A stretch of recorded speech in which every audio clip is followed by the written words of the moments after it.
Hello friends, स्वागत है आप सबका हमारे इस चैनल में जहां हम बातें करते हैं घर परिवार पूजा पाठ एंड ऑल टॉपिक्स पे। तो आज का विशेष टॉपिक है लड्डू गोपाल जी से रिलेटेड कि लड्डू गोपाल जी की सेवा नवरात्रि में किस प्रकार करें। तो आज का ये विशेष टॉपिक उनके लिए है जिनके घर में लड्डू गोपाल जी की सेवा होती है। तो लड्डू गोपाल जी की सेवा, जो लड्डू गोपाल जी की सेवा से मतलब प्रेम करते हैं, लड्डू गोपाल जी से बहुत ही प्रेम करते हैं, वो हर समय ये चाहते होंगे कि लड्डू गोपाल जी को हम ऐसा क्या विशेष करें, ऐसा क्या अच्छा दें कि जिससे हमारे लड्डू गोपाल जी की कृपा हम पर बनी रहे और वे बहुत खुश रहें।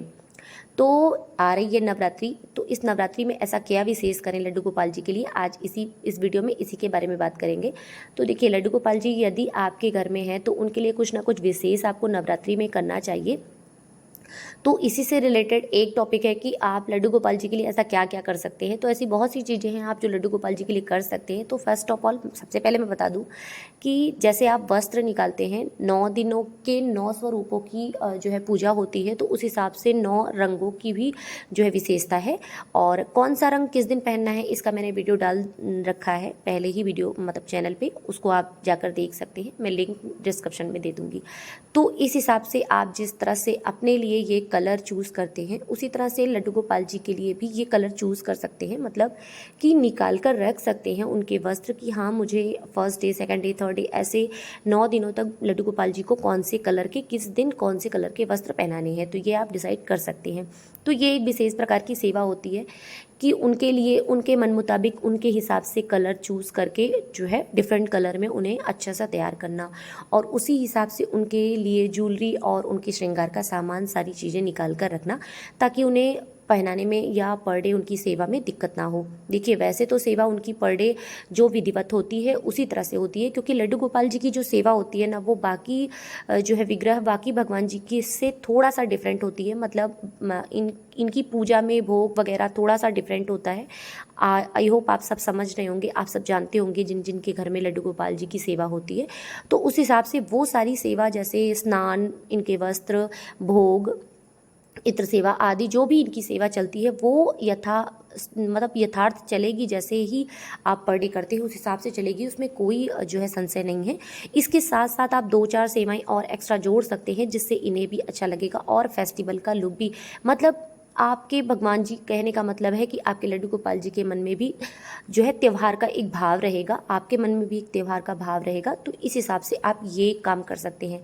सेकंड बात कर लेते हैं कि इनके भोग में, तो भोग में देखिए, जैसे आप नॉर्मल खाने का भोग लगाते हैं, पर डे जो खाना लगता है या पर डे जो रूटीन में भोग लगता है वो तो लगता ही लगता है, बट आप 9 दिनों के लिए कुछ विशेष ला कर रख सकते हैं। जैसे कि ड्राई फ्रूट से कुछ बना कर रख सकते हैं, या पर डे जो माता को भोग लगाएंगे उस हिसाब से लड्डू गोपाल जी के लिए भी कुछ यूनिक सा, अलग सा, डिफरेंट डिफरेंट भोग जो है 9 दिनों तक लगा सकते हैं। इससे फेस्टिवल का एक फील आता है। जैसे फेस्टिवल में होता ना कि घर में लोगों को या बच्चों को सबको कुछ ना कुछ स्पाइसी खाना है, कुछ अच्छा खाना है, कुछ यूनिक खाना है, तो उस हिसाब से लड्डू गोपाल जी के लिए भी आप कुछ अच्छा, कुछ यूनिक, कुछ डिफरेंट कर सकते हैं 9 दिनों में भोग के हिसाब से।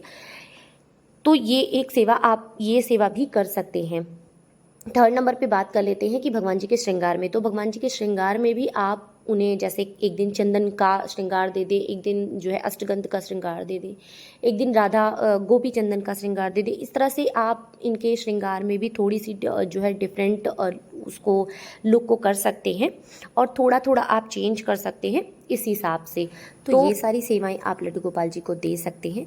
हाँ, आप इस तरह से जहाँ पे आप पूजा करते हैं, मतलब आप जहाँ पे माता की चौकी लगाएंगे या माता की जहाँ पे विग्रह वगैरह रखेंगे, तो उस जगह पे भी लड्डू गोपाल जी को आप स्थापित करके पूजा कर सकते हैं। बट हाँ, विशेष ध्यान रखें कि जैसे माता की चौकी या माता की प्रतिमा को 9 दिनों तक हिलाया नहीं जाता है, तो इस बात का विशेष ध्यान रखें कि लड्डू गोपाल जी को थोड़ा सा इस तरह से बिठाएं या इस तरह से आप उन्हें आसन दें कि आप उन्हें उठाएं, बिठाएं, सुलाएं, जो भी करें, इससे माता जी को डिस्टर्बेंस ना हो, उसमें कोई प्रॉब्लम ना आए। तो इस तरह से आप एक ये भी आप कर सकते हैं कि पर डे उनकी माता के साथ पूजा, एक विशेष पूजा आप कर सकते हैं, उनकी महाआरती, महापूजा टाइप का कुछ ऐसा कर सकते हैं। ये भी एक सेवा आप दे सकते हैं। बस विशेष ध्यान रखें कि माता की चौकी हिलाई नहीं जाती, लेकिन लड्डू गोपाल जी को पहर पहर सुलाया जाता है, मतलब टाइम टू टाइम सुलाया जाता है, टाइम टू टाइम खिलाया जाता है। तो इस बात का विशेष ध्यान रखें। और भोग लगाते समय माता के भोग में तुलसी पत्र का प्रयोग नहीं होता है, बल्कि लड्डू गोपाल जी के जो है भोग में तुलसी पत्र का प्रयोग होता है। तो इसलिए कोशिश करें कि प्रसाद भी 2 जगह रखें। अगर आप नहीं रख सकते हैं, नहीं रख पा रहे हैं, आपके पास जगह की प्रॉब्लम है या आपके पास प्लेस या मतलब किसी भी चीज़ की प्रॉब्लम है, तो उस हिसाब से आप अलग से जो है कान्हा जी के पास या लड्डू गोपाल जी के पास तुलसी पत्र अवश्य रखें, क्योंकि लड्डू गोपाल जी तुलसी के बगैर कोई भी भोग स्वीकार नहीं करते हैं और उसी जगह माता को तुलसी पत्र का भोग नहीं लगता है। तो इस बात का विशेष ध्यान रखें। प्रसाद में जल लगाना ना भूलें, मतलब कि प्रसाद के साथ मतलब भोग के साथ आप जल अवश्य रखें। सभी भगवान जी के लिए ये लागू होता है कि भोग के साथ जल अवश्य रखें। सो फ्रेंड्स, कैसा लगा मेरा वीडियो प्लीज़ कमेंट करके ज़रूर बताइएगा। आशा करती हूँ आपको ये जानकारी अच्छी लगी होगी, और बेल आइकन को नहीं दबाया है तो प्लीज़ प्लीज़ प्लीज़ दबा लीजिए, ताकि आने वाली वीडियोस की नोटिफिकेशन आप सभी को मिलती रहे। और नवरात्रि की बहुत सारी वीडियोस मैंने अपलोड कर दी है और आने वाले समय में अपलोड होती रहेंगी, तो प्लीज़ देखना ना भूलें। Thank you for watching. Good bye friends. Radhe Radhe. जय श्री कृष्णा।